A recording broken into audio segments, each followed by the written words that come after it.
The wind howled across the frozen expanse of Siberia, carrying fine sheets of snow that shimmered under the pale light of the sun. A team of scientists, wrapped in thick insulated gear, trudged across the icy ground. Their latest expedition had been long and grueling, but Dr. Elena Petrov, the lead paleontologist, felt a surge of excitement. They were close. She could feel it. "Over here," one of the researchers called out. Elena hurried over, her breath fogging up her visor. In the ice beneath them, something dark and massive was entombed. She knelt down, carefully brushing away the snow. A huge, curved canine jutted out from the frozen mass. A saber-tooth cat. "My God," she whispered. The creature was astonishingly well preserved. Its golden-brown fur was still visible, its muscles intact, as if it had simply fallen asleep, thousands of years ago. The team immediately began the delicate process of extracting it from the ice, using heated tools to chip away at the permafrost, while ensuring the body remained frozen. Hours later, the colossal predator was hoisted onto a specialized transport vehicle. Their destination, Cryotech Laboratories, a state-of-the-art research facility dedicated to reviving extinct species. Back at Cryotech, the saber-tooth cat was placed in a containment chamber, its temperature carefully regulated. Scientists swarmed around it, taking samples and running scans. The findings were astonishing. The DNA was almost entirely intact. "This is it," Dr. Petrov said to her colleague, Dr. Malcolm Hayes. "We can bring it back." For years, Cryotech had worked on reviving extinct creatures, but nothing as dangerous or as fascinating as a saber-tooth cat. Using cutting-edge cloning technology, they planned to reawaken the beast. After weeks of preparation, the moment arrived. A newly fertilized embryo, crafted from the preserved DNA, was implanted into a surrogate, a genetically modified lion designed to withstand the process. Months later, the first heartbeat was detected. Then, one cold morning, a cub was born. It was small, but unmistakably a saber-tooth cat. As it grew, its instincts became clear. It was a hunter, a predator born into a world that had long since moved on from its kind. Had they done the right thing? The question lingered as the young cat eyed its surroundings, muscles tensing.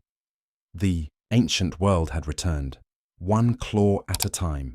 The laboratory hummed with energy as a team of scientists gathered around the reinforced glass enclosure. Months of painstaking work had led to this moment, the revival of a creature that had vanished thousands of years ago. Inside the chamber, lying on a temperature-controlled surface, was Cairo, the first living saber-tooth cat of the modern era. His fur was a deep golden hue, his muscles powerful even in stillness, and his oversized fangs curved like ivory daggers. His chest rose and fell with slow, steady breaths. Dr. Elena Petrov and Dr. Malcolm Hayes watched in anticipation. The technology they had used to bring him back was beyond anything attempted before. Advanced cloning, genetic repair, and careful nurturing in a surrogate mother. Cairo was perfect, more than perfect. He was something else entirely. Then, he opened his eyes. Golden irises, sharp and alert, flickered with something almost too intelligent, too aware. Unlike a newborn cub, Cairo did not seem disoriented or weak. He took in his surroundings, his gaze sweeping across the figures beyond the glass, assessing, calculating. "That's unusual," Malcolm murmured, adjusting his glasses. "A newborn shouldn't be this alert." Cairo's first movements were slow and deliberate. He stretched his limbs, flexed his claws, and lifted his head as if testing the weight of it. Then, with surprising grace, he stood. The scientists exchanged glances. A modern lion cub would be stumbling, adjusting to its own body. Yet Cairo moved like an animal that already understood itself. Days passed, and his rapid development became even more apparent. His strength increased at an unnatural rate, his coordination far beyond any big cat they had ever observed. More unsettling, however, was his behavior.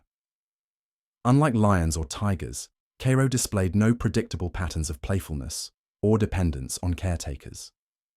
He did not respond to feeding routines the way a typical predator would. Instead, he seemed to study them. At night, security footage revealed him pacing his enclosure in precise patterns, pausing at certain points as if mapping out weak spots. He watched the scientists with unnerving focus, his head tilting slightly whenever someone spoke near the glass.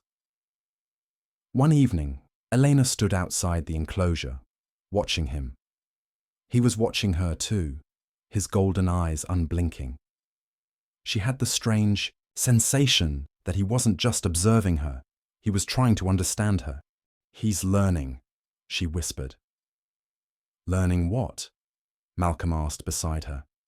Elena hesitated before responding. "Us." As weeks turned into months, the team attempted to test Cairo's cognitive abilities. They placed puzzles in his enclosure, tasks designed to test problem-solving skills. He completed them effortlessly, sometimes in ways they hadn't anticipated. He found hidden food not by scent, but by recognizing patterns in the way the scientists placed them. He responded not just to vocal commands but to facial expressions, adjusting his behavior based on the emotions of those around him. One morning, Malcolm entered the observation room to find Elena staring at the screen in stunned silence. She pointed at the footage playing back from the night before. Cairo was moving his paw across the glass of his enclosure, tracing symbols in the condensation formed from his breath. Not random marks, shapes, patterns, almost as if he were trying to communicate. This isn't normal," Malcolm said. "No predator thinks like this." Eleanor exhaled slowly. "Maybe no modern predator." The realization sent a shiver through the room. They had brought back more than just an ancient predator. They had resurrected something the world had long forgotten, a hunter with instincts honed not just for survival, but for understanding, for adaptation. One night, the alarms blared through the facility. Scientists rushed to the control room, their eyes scanning the security feeds in panic. Cairo was missing. The enclosure was empty. The reinforced glass had not been broken. The doors had not been forced open. The cameras had captured nothing but shadows shifting in the dim light before the screen went black. Elena and Malcolm stood frozen, a single question lingering in the cold, sterile air. Had they awakened something far more dangerous than they had ever imagined? The wildlife reserve stretched for miles, a vast enclosure mimicking the tundra and grasslands of prehistoric Siberia. Towering fences, reinforced with electrified barriers, ensured that nothing entered or left without strict clearance. In the heart of this artificial wilderness, Cairo prowled, his golden eyes scanning the landscape with quiet intensity. The researchers observed him day and night. Every movement, every shift in behavior was logged. He was the first of his kind, in thousands of years, and they expected him to behave like a predator, adapting to a new environment. But Cairo was different. He did not act like a lion, nor a tiger, nor any known big cat. He did not simply hunt for food when it was placed before him. He studied it, sometimes ignoring it altogether as if searching for something else. He rarely roared, but when he did, the sound carried a deep, mournful resonance that sent shivers down the spines of those who heard it. Dr. Elena Petrov stood on the elevated observation deck, watching Cairo pace along the fence line. He did this often, moving in specific patterns as though tracing something unseen. Beside her, Dr. Malcolm Hayes tapped his pen against his clipboard. "He knows he's trapped," Malcolm said. Elena nodded. "It's more than that. He knows he's somewhere he doesn't belong." The behaviors became more pronounced. Cairo would stare at the distant mountains for hours, eyes fixed on something no one else could see. At night, he would dig at the earth, scraping at the soil in a slow, deliberate motion. When the researchers analyzed the patterns, they realized he was carving the shapes of long-extinct trees and rivers, landscapes that no longer existed. "He's remembering," Eleanor whispered one evening, watching the screen as Cairo's massive paw traced the outline of something ancient. Somehow, He remembers the world from before. Malcolm sighed. That's impossible. But was it? Scientists had always assumed memory was personal, stored in the brain alone. Yet Cairo, resurrected from ancient DNA, displayed behaviors too deliberate, too precise to be coincidence. It was as if something deeper, something primal, was guiding him. Then came the night that changed everything. The security cameras captured Cairo standing still, his head tilted toward the sky. The wind ruffled his thick fur as the moonlight bathed him in silver. Then, for the first time, he let out a roar that was unlike anything they had recorded before. It was not a sound of anger, nor hunger. It was a call. And something, somewhere in the wild, howled back. The security footage flickered under the dim glow of the monitors. Cairo moved through the artificial wilderness of the reserve, his muscles tense, his movements sharper than before. He had changed. The once curious predator now carried a restless energy, his pacing more erratic, his golden eyes more calculating. "He's getting worse," Dr. Malcolm Hayes muttered, running a hand through his graying hair. Dr. Elena Petrov folded her arms, watching the screen. "Not worse," she corrected. "More aware." The past few weeks had been unsettling. Cairo's behavior had shifted dramatically. At first, he had merely studied his surroundings, his mind seemingly caught between two worlds. But now, he was growing aggressive. His patience was thinning. His movements were precise, his hunting techniques almost unnatural. The first sign of trouble had come when the reserve introduced live prey into his enclosure. A fully grown elk had been released into the open field, expecting Cairo to stalk, chase, and bring it down like any modern predator. But Cairo did not hunt like a lion or a tiger. He did not chase. He waited. For hours, he had remained still, his body blending into the tall grass, his breath controlled, his golden eyes never leaving the elk. The researchers had almost believed he wasn't interested until the moment he struck. With a burst of speed, he had closed the distance in seconds, not going for the throat as expected, but instead sinking his fangs into the elk's spine, paralyzing it instantly. The method was surgical, precise, and disturbingly efficient. It was an ancient hunting technique, one that no modern feline used. How did he know how to do that? One of the researchers had whispered as they watched the footage later that night. No one had an answer. As the days passed, the strange behaviors continued. Cairo seemed to be reacting to things that weren't there. He would pause suddenly in the middle of a field, ears flicking towards sounds no human could hear.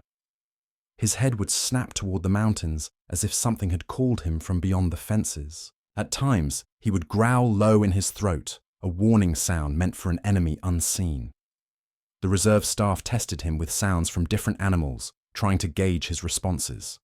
Modern predators sparked little interest, but when they played, recordings of long-extinct creatures, mammoths, prehistoric wolves, even the distant echoes of other saber-tooth cats, Cairo would stop whatever he was doing.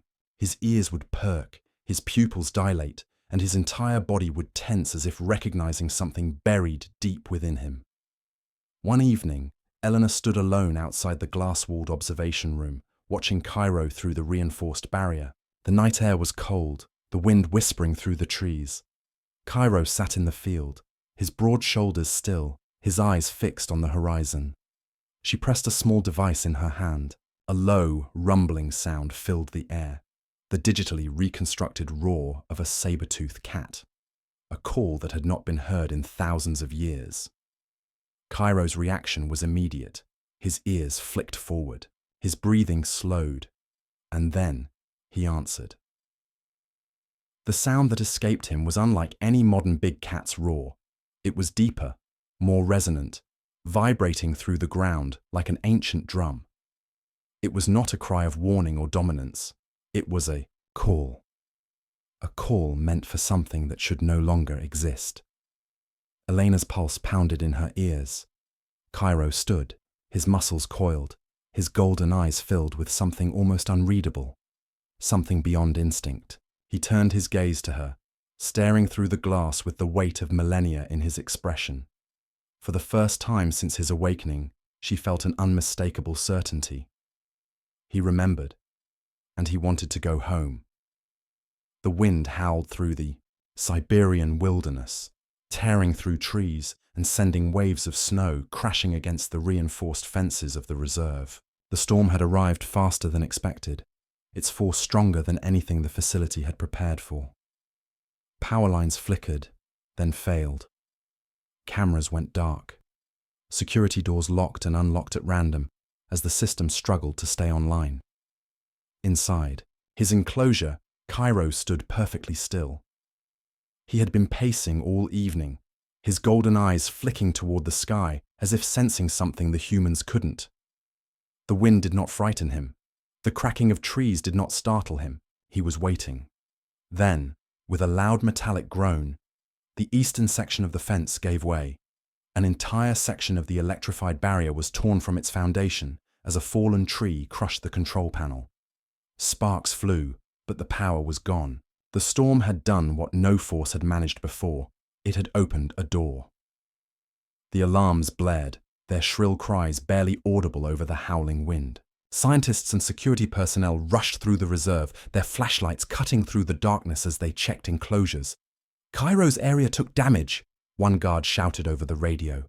Dr. Elena Petrov's blood ran cold. She was already sprinting toward the observation deck when the voice of a panicked security officer crackled through the speakers. "The enclosure is empty. Cairo is gone." The storm masked everything. His tracks were covered in minutes by the swirling snow. The wind carried away any scent the dogs could follow. Searchlights swept across the reserve, but there was no sign of him. By morning, the storm had passed, leaving only silence in its wake. The reinforced glass of Cairo's observation chamber was cracked, deep claw marks scarring the walls. The main gate, twisted and broken, stood as a testament to his raw strength. The first reports leaked to the media within hours. Breaking. Ancient predator on the loose. Scientists confirm escape of revived Saber-Tooth Cat. Across the world, news channels broadcast the story, flashing images of Cairo taken from the reserve's research archives. Footage of him prowling his enclosure, golden eyes gleaming under artificial light, played in endless loops.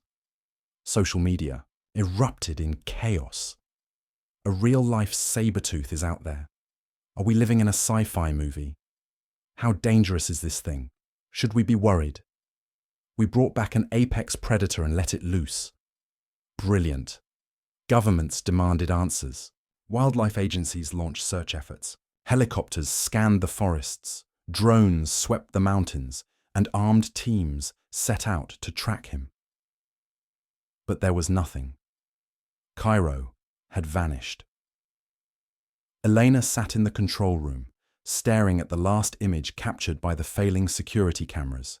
Cairo, standing at the edge of the reserve, staring into the wild expanse beyond. His body was tense, his ears pricked forward. He wasn't running. He wasn't panicking. He had simply walked away, as if returning to a world only he remembered.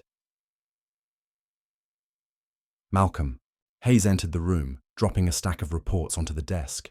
"They're treating this like a national emergency," he muttered. "They think he'll attack people." Elena shook her head. "He's not a mindless killer." Malcolm sighed. "Maybe not, but he's a predator in a world that isn't his." The reality was clear. No one knew what Cairo would do. His instincts were ancient, his behaviors unpredictable. Would he adapt? Would he hunt? Or was he searching for something his mind remembered, but his body could never find? Then, the first sighting came in. A pair of hikers deep in the taiga reported seeing something massive moving through the trees.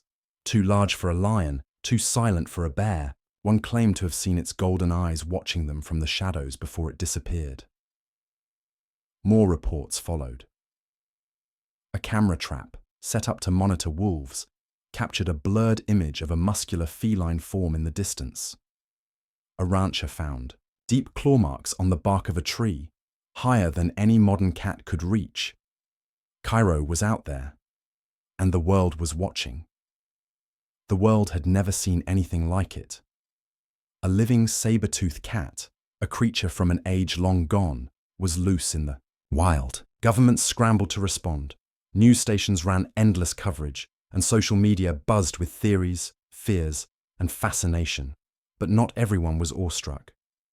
To authorities, Cairo was a threat, a massive apex predator with unknown instincts and capabilities. Reports from the Siberian wilderness suggested he was moving unpredictably, avoiding human settlements, but leaving evidence of his presence. Large prey animals were found dead, killed with the precision of an ancient hunter. Deep claw marks were etched into trees, higher than any modern feline could reach. Then came the first official response. A task force was formed, composed of government officials, military personnel, and expert hunters. Their mission was clear: locate Cairo and neutralize the threat. "We cannot allow an unpredictable predator of this size to roam freely," a Russian official declared on live television. "For the safety of our people, it must be captured or eliminated." Not everyone agreed. Dr. Emily Carter, a renowned animal behaviorist, had spent her life studying predators, from African lions to Siberian tigers. When she saw the footage of Cairo, the way he moved, the intelligence in his golden eyes, she knew this was no ordinary animal. "This isn't just about hunting a predator," she argued in an emergency wildlife summit. "Cairo is something beyond any modern species. He's a key to understanding evolution, memory, and instinct in ways we never imagined." The room was filled with skeptical faces. Military officials scoffed, conservationists hesitated, and political leaders remained unmoved. But Emily pressed on. "We brought him back," she continued. "We have a responsibility to understand him, not destroy him." The debate raged. Some saw Cairo as an invaluable scientific discovery. Others saw him as an uncontrollable monster. Public opinion was divided.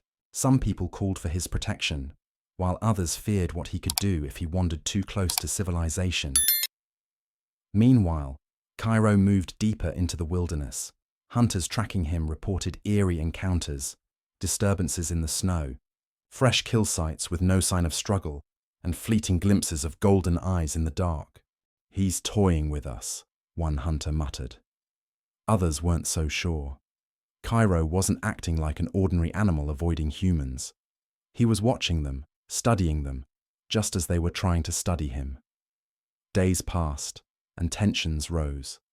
The task force prepared to move in, armed with tranquilizers and, if necessary, live rounds. Drones were deployed, helicopters circled the forests, and the hunt began. Emily Carter knew she had little time. With the help of Dr. Elena Petrov and a few sympathetic researchers, she rushed to the Siberian wilderness, determined to reach Cairo before the hunters did. She wasn't sure how, but she had to prove that Cairo was more than just a threat, that he was something else entirely. Snow crunched beneath Cairo's massive paws as he moved through the frozen wilderness. The world around him was silent, the air thick with the scent of pine, ice, and distant prey. But he was not hunting. Not now. Something deep inside him, something beyond hunger, beyond instinct, was calling him north. Since his escape, he had roamed through the forests and across the tundra, avoiding the strange creatures that pursued him. The scent of humans was everywhere, their machines buzzing in the sky, their presence pressing against the land like an unnatural force. But Cairo did not belong to them. He belonged to something older. The pull was stronger now. Each night, as he gazed at the stars, memories flickered through his mind, memories he should not have. Visions of towering peaks covered in ice, of deep caves echoing with the roars of others like him, of a kingdom long buried beneath the snow. He followed the pull through bitter winds and endless frost, his thick fur shielding him from the cold. The land rose beneath his feet, the dense forest giving way to jagged cliffs and vast stretches of white. He was moving higher, closer to the sky toward the place his body remembered, but his mind did not. Days passed. Food was scarce, but he did not stop. Not until he found it. At the base of a towering mountain, hidden between slabs of ice, lay a cave. The entrance was vast, wide enough for creatures of enormous size to pass through. The air inside was still, frozen in time. Cairo stepped forward, his breath curling into mist as he entered. The deeper he went, the more his surroundings changed. The walls were smooth, polished by wind and ice over thousands of years. And then, as the darkness swallowed him, he saw them. Paintings. They stretched across the cave walls in brilliant reds, blacks, and ochres, untouched by time. They told a story, one older than the world he had woken up in. Saber-tooths, massive and proud, stood atop icy cliffs, their golden eyes watching over the frozen land. Below them, herds of mammoths and woolly rhinos roamed the tundra, while humans, small and fragile, cowered in the shadows. This had been their kingdom. The images showed great hunts, battles between massive predators, and the rise and fall of an era lost beneath the ice. In the final paintings, the saber-tooth stood alone, their world growing colder, emptier. Then, the images stopped. Cairo stepped back, his chest rising and falling with slow, deep breaths. He was the last of them. His kind had ruled this world once, their presence carved into the bones of the earth itself. And now, after thousands of years, he had returned to a land that no longer belonged to him. But the call had led him here for a reason. He was not just a relic of the past. He was the bridge between two worlds. The scent of metal and sweat drifted through the cold mountain air. Cairo's golden eyes flicked toward the distant ridge, where the wind carried unfamiliar sounds, clicks of weapons, murmured voices, the unnatural hum of machinery. He was being hunted. These humans were different from the ones who had pursued him before. They did not move like the researchers who had watched him from behind glass. They did not carry the nervous energy of the guards at the facility. These men were killers. The mercenaries had been hired by poachers, men who saw Cairo not as a wonder of nature, but as a prize. His fangs would be worth a fortune. His hide, a trophy. His body, a symbol of man's dominance over beasts long thought extinct. They had set their trap well. Heavy steel nets, reinforced with cables strong enough to hold an elephant, were hidden beneath the snow. Drones circled above, tracking his every movement. Snipers positioned themselves along the cliffs, waiting for the perfect shot. But they had underestimated him. Cairo did not think like a modern predator. His mind worked in ways no lion, no tiger, no wolf ever could. He was a creature of the old world, a hunter from an era where survival meant more than brute force. It required patience, strategy, and an understanding of the land itself. He lowered his massive body, pressing into the snow. His breath slowed, his muscles tensed. Then he disappeared. The mercenaries advanced cautiously, their rifles scanning the landscape. Their leader, a scarred man named Kovac, signaled for silence. "He's close," he muttered into his radio. "Stay sharp." The wind howled through the mountain pass, carrying with it the eerie silence of an ambush waiting to happen. Then, movement. A shadow flickered between the trees, a rustle in the snow, the gleam of golden eyes. A sniper took the shot. The bullet sliced through the cold air, hitting nothing but frost. "He's toying with us," one of the mercenaries hissed. Cairo was testing them, learning their movements, studying their weaknesses. Then he struck. A blur of muscle and fur erupted from the snow, moving faster than they had thought possible. Before the nearest mercenary could react, Cairo's massive paw slammed into him, sending him flying into the ice. Bones cracked. A scream cut through the night.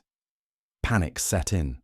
Gunfire exploded into the darkness, but Cairo was already gone, weaving through the trees like a shadow. Kovac cursed, signaling his men to fall back, but it was too late. One by one, Cairo dismantled them. A sniper dragged from his perch before he could react. A trapper, his rifle torn from his hands before he even saw the beast coming. The heavy nets meant to capture Cairo were now tangled around the fallen, trapping the hunters in their own devices. Kovac, bleeding and breathless, staggered backward. His men were down. The mission was over. And then, Cairo emerged from the darkness. Snow clung to his thick fur, his golden eyes glowing in the dim moonlight.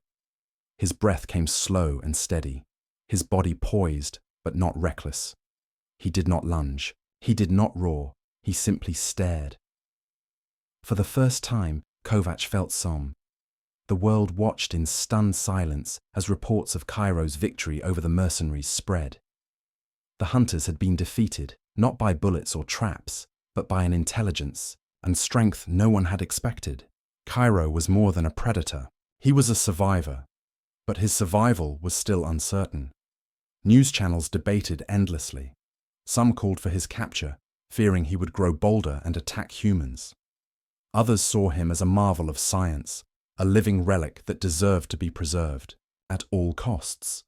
And then there was Dr. Emily Carter. She had spent weeks fighting against the fear-driven response of governments and wildlife agencies. She had spoken in conferences, written articles, and pleaded with world leaders. Now she stood before the United Nations, her voice carrying across the chamber, determined to make them listen. "We have spent centuries undoing the balance of nature," she said, her hands gripping the podium. "And now, for the first time, nature has given us a second chance. Cairo is not a mistake. He is not a monster. He is proof of what the past still has to teach us." Murmurs filled the room, but Emily pressed on. "This isn't about science anymore. It isn't about control. It's about respect. We brought him back into a world that isn't his, but we don't have to decide his fate. He already has." She took a deep breath. Let him go.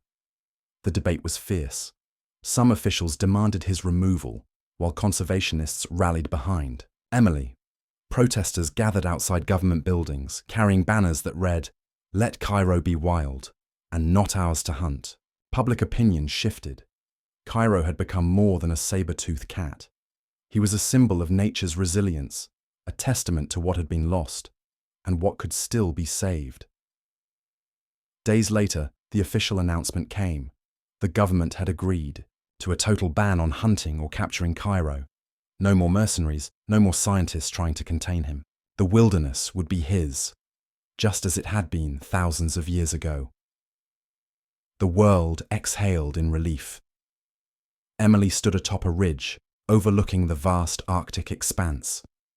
She knew Cairo was out there, somewhere, blending into the land as if he had never been gone. She smiled.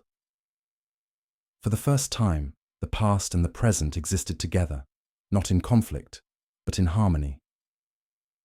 Cairo was free, and his story was just beginning, anything he had not expected. Not fear, respect. This was not just an animal, not a mindless beast. This was something greater. Kovac dropped his rifle. He knew when he was beaten. Cairo stood there a moment longer, watching. Then, with a slow, deliberate turn, he vanished into the night, leaving the mercenaries broken and defeated in the snow. The last saber-tooth had won his final hunt. The Arctic remained as wild and untamed as it had been for thousands of years. The mountains stood tall, cloaked in ice and shadow, untouched by time. Snowstorms swept across the land, erasing footprints as quickly as they were made, leaving behind only whispers of what once roamed these lands. But some whispers refused to fade. Hunters returning from the tundra spoke in hushed voices of something moving in the night, something massive, silent, and watching. Explorers claimed to have seen claw marks etched deep into ice-covered cliffs, too large to belong to any known predator. And then there were the eyes, glowing golden in the darkness, watching from the mountaintops, vanishing the moment they were seen. The stories spread. Some believed Cairo still roamed these lands, the last saber-tooth guarding his ancient kingdom. Others dismissed the tales as myth, just another legend born from the wilderness. But deep down, Those who had stood in his presence, those who had seen the intelligence in his gaze, knew the truth. Cairo had not disappeared. He had simply returned to where he belonged. Somewhere beyond the frozen ridges, where no man dared to go, the last saber-tooth still walked the earth, not as a relic, not as a mistake of science, but as a living ghost of a forgotten past. The legend lived on, and so did he.